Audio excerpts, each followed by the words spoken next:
Assalamualaikum warahmatullahi wabarakatuh. Halo adik-adik dimanapun kalian berada. Kakak di sini Desi Purwasi dan teman kakak yaitu Ervin Novianti akan melakukan sebuah percobaan yang berkaitan dengan kehidupan kita sehari-hari.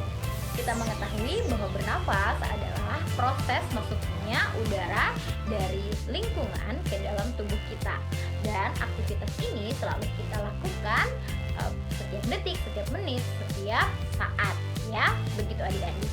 Oleh karena itu, penting untuk kita mengetahui bagaimana proses pernapasan itu terjadi dan seberapa besar kapasitas dari organ pada sistem pernapasan, yaitu paru-paru. Oleh karena itu, kami di sini akan melakukan dua percobaan. Yang pertama yaitu pembuatan model paru-paru dan mekanisme proses pernapasan itu terjadi, dan yang kedua yaitu menghitung kapasitas paru-paru atau volume paru-paru dengan menggunakan alat dan bahan yang dapat kita temukan di lingkungan sekitar. Baiklah, pada percobaan yang pertama kita dapat menggunakan beberapa alat dan bahan sebagai berikut. Pada percobaan pertama, kalian dapat menggunakan alat dan bahan sebagai berikut. Yang pertama selang, kemudian yang kedua pipa G atau selang yang dibentuk huruf G, kemudian karet, plastisin, balon, perekat atau isolasi, gunting, dan juga botol air mineral 1,5 liter yang sudah dipotong dan dilubangi pada bagian tutupnya. Berikut ini adalah model paru-paru yang sudah kalian buat atau yang sudah kakak buat berdasarkan alat bahan yang sudah tersedia.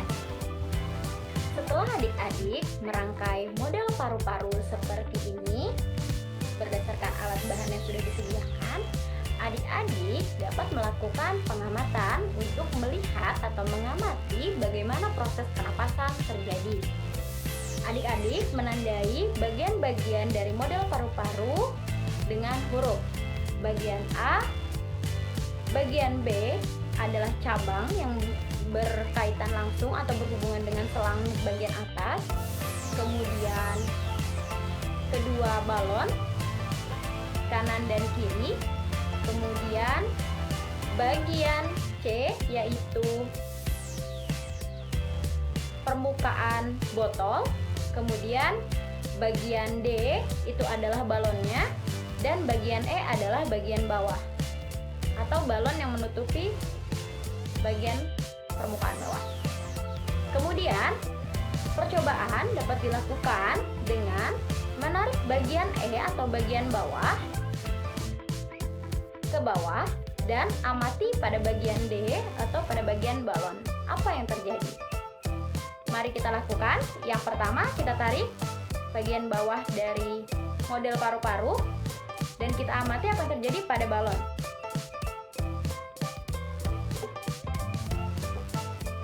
Lalu kita kembalikan ke kedudukan semula.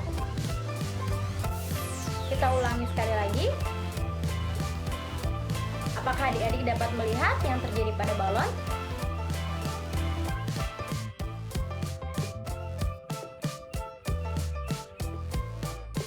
Balon menunjukkan kembang kepis pada saat kita tarik dan kita kembalikan pada posisi semula. Ini adalah percobaan yang pertama. Amati percobaan yang kalian lakukan, lalu tuliskan hasil pengamatan kalian pada buku kalian masing-masing atau pada lembar kerja yang sudah disediakan. Lalu, percobaan yang kedua, kalian tetap menggunakan model paru-paru yang sudah kalian buat atau yang sudah kalian rangkai.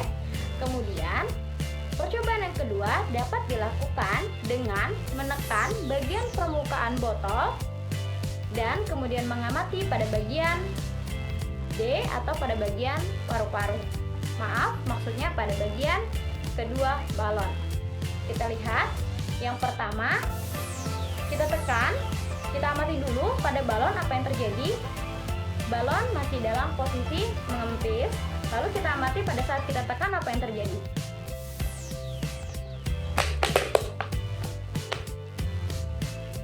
Kita kembalikan pada posisi semula. tekan lagi, kita kembalikan lagi. Adik-adik dapat melakukan percobaan ini berkali-kali untuk mengamati apa yang terjadi pada balon.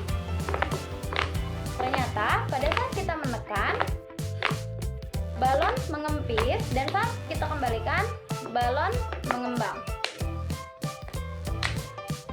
Adik-adik, setelah mengamati percobaan kedua yang kalian lakukan, silahkan tuliskan hasil pengamatan kalian pada lembar kerja yang tersedia atau pada buku kalian masing-masing. Dari model paru-paru yang sudah kalian rangkai atau yang sudah kalian buat, bukalah buku kalian atau carilah informasi dari buku maupun internet, organ apa saja yang terlibat dalam sistem pernapasan, kemudian sesuaikan pada model paru-paru yang sudah kalian rangkai. Tuliskan di buku atau pada lembar kerja yang sudah tersedia. Kemudian, dari percobaan 1 dan percobaan 2 yang sudah kalian lakukan, tuliskan hasil pengamatan dan analisis kalian berdasarkan informasi yang kalian peroleh dari buku maupun internet. Setelah kalian melakukan analisis dari hasil pengamatan kalian, berikan kesimpulan dari hasil percobaan yang sudah kalian lakukan. Selanjutnya, saya akan menjelaskan mengenai beberapa alat dan bahan dan juga langkah kerja bagaimana kita nanti akan mengukur kapasitas paru-paru menggunakan alat dan bahan yang tersedia. Nah, yang pertama alat yang kita butuhkan yaitu gelas ukur, kemudian selang, kemudian botol yang sudah terisi air sebanyak 1,5 liter, kemudian ada ember yang sudah terisikan air sekitar setengah ember. Alat dan bahan yang saya sebutkan tadi merupakan alat dan bahan yang sangat mudah untuk kita dapatkan di lingkungan rumah kita. Nah, selanjutnya saya akan menjelaskan bagaimana langkah yang dapat kita lakukan untuk menghitung kapasitas paru-paru. Nah, yaitu untuk melakukan pertama, kita masukkan selang ke dalam botol, kemudian kita tutup mulut botol menggunakan tangan dengan rapat. Setelah itu kita balik botolnya dan kita masukkan ke dalam ember.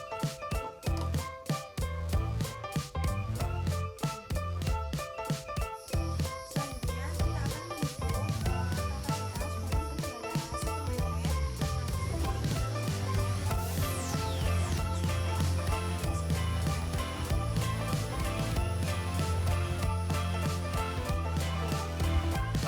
Saya akan langsung mempraktekkan bagaimana cara untuk mengukur volume udara suplementer melalui selang ini. Pertama, kita akan mulai suplementer.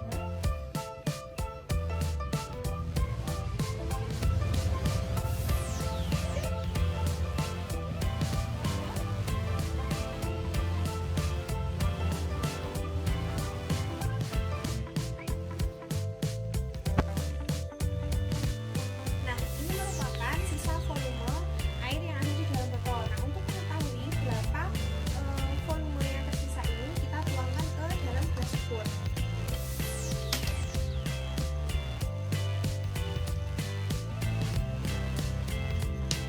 Kita lihat di sini ada ukurannya. Untuk ukuran sisa airnya yaitu sebanyak 250 ml. Nah, selanjutnya kita menghitung berapa volume udara suplementernya kita, yaitu dengan cara kita mengurangi jumlah volume air yang awal tadi yang berjumlah 1,5 liter dikurangi sisa volume air ini yaitu 250 ml.